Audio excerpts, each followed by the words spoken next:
Go to any browser, search for VirtualBox.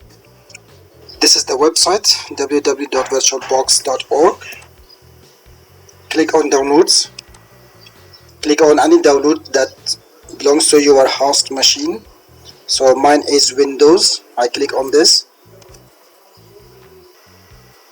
Click on yes.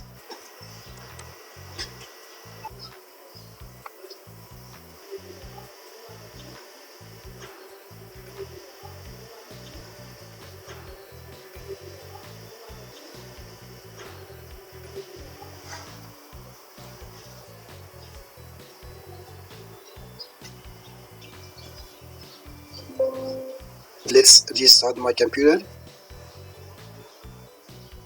Once your computer is restarted, go to the search bar, type VirtualBox, click on the best option. Here it is.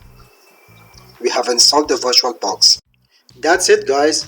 If you have any questions, comments, or any video idea, please write down in the comment section of this video. I will answer your questions, appreciate your comments, or create a video for you. If you're new and like similar videos in the future, subscribe to my channel. Thank you and goodbye.